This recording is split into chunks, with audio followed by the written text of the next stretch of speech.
அனைவருக்கும் இனிய வணக்கம். நான் உங்கள் மதுரை ராமகிருஷ்ணன். இன்றைக்கு நம்ம பார்க்கக்கூடிய ஒரு அற்புதமான புத்தகம் மனிதன் 2.0. அவர் ஜெகதீஷ் அவர்கள் எழுதியிருக்கக்கூடிய மனிதன் 2.0 என்கிற அந்த புத்தகம். எந்திரன் 2.0 அந்த மாதிரி மனிதன் 2.0. அதனப்ப மனிதன் 2.0 கேட்டாங்க. இந்த பிறப்புல மனுஷனா பிறக்கிறோமா, பிறவியில் மனிதனாக பிறக்கும் போது 1.0 பிறக்கிறோமா, மனித வடிவத்தில் பிறக்கிறோமா?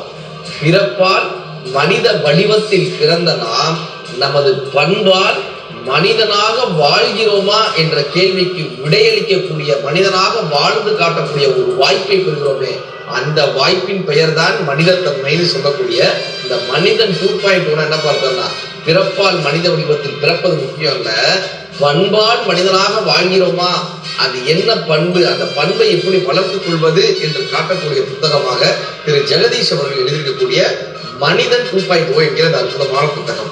இவர் ஒரு மெரைன் இன்ஜினியர். ஜெகதீஷ் அவர்கள் ஒரு மெரைன் இன்ஜினியர். நமது நாட்டினுடைய படையில், கப்பற்படையில மெரைன் இன்ஜினியராக இருக்காரு. எல்லாத்தையும் தாண்டி இந்த வாழ்க்கையை செம்மையாக வாழ்வதற்கு எது எது முக்கியமான விஷயம் சொல்றாரு. உடம்பு, தேக ஆரோக்கியம். உடம்பால் அழிவர் உயிரால் அழிவர், திடம்பட மெய்ஞானம் சேரவும் மாட்ட, உடம்பை வளர்க்கும் உபாயம் அறிந்தே உடம்பை வளர்த்தேனே உயிரை வளர்த்தேனேன்னு திருமுறை இல்ல. அதாவது நமக்கு பிடிச்ச பொண்ணை யாராவது கையை பிடிச்சி இழுத்தா அவங்க அடிக்கணும்னு சொல்லுவோம்ல, அடிக்கணும், வெட்டணும்.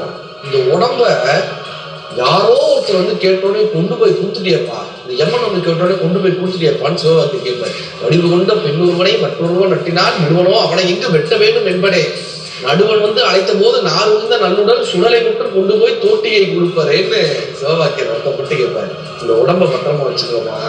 முதல் கேள்வி கேட்கிறாங்க. இந்த உடம்பை பத்திரமாக வைத்துக் கொள்வதற்கு எல்லாம் செய்யணும். ரெண்டாவது, மனம்.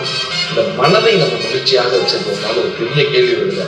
நாமெல்லாம் வாழ்கிறோம், ஆனால் வாழ்கிறோமான்னு ஒரு கேள்வி வருது. இந்த மனதை மகிழ்ச்சியாக வைத்துக் கொள்வது எப்படி?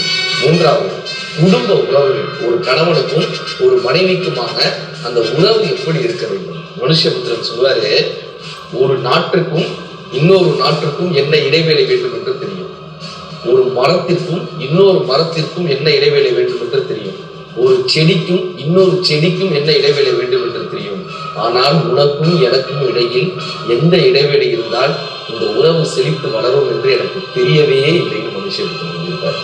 உடம்போடு உயிரிடை என்ன, மற்றென்ன மடந்தையோடு எம்மிடை நட்புங்க வள்ளுவர். இந்த உடம்புக்கு உயிர் எங்க இருக்குன்னு தெரியாதான், உயிருக்கு உடம்பு எங்க இருக்குன்னு தெரியாதான். ரெண்டு எப்படி பேரலா டிராவல் ஆகுதோ, இன்டர்செக்ட் ஆகாம பேரலா டிராவல் ஆகுதோ, அப்படி நட்பு இருந்தால் வாழ்க்கை மகிழ்ச்சியாக இருக்குன்னு வள்ளுவர்.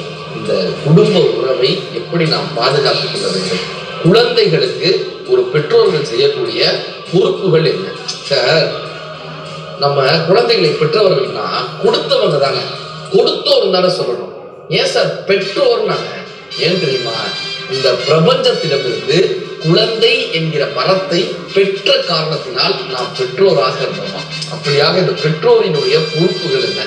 இப்படியாக இந்த புத்தகம் ஒரு ஆகச் சிறந்த ஒரு புத்தகமாக மனிதனாக தன்னை வளர்த்து கொள்ள வேண்டும் என்று நினைக்கக்கூடிய அத்தனை பேருமே வாசிக்க வேண்டிய புத்தகம் இந்த மனிதன் 2.0 என்கிற அற்புதமான புத்தகம். ஜெகதீஷ் அவர்கள் எழுதிய புத்தகம். தன்னம்பிக்கை பிடித்தவர்களுக்கு, தங்களை வளர்த்துக் கொள்ள வேண்டும் என்று நினைப்பவர்கள் இந்த புத்தகத்தை கண்டிப்பான முறையில் வாசிக்கலாம். நன்றி.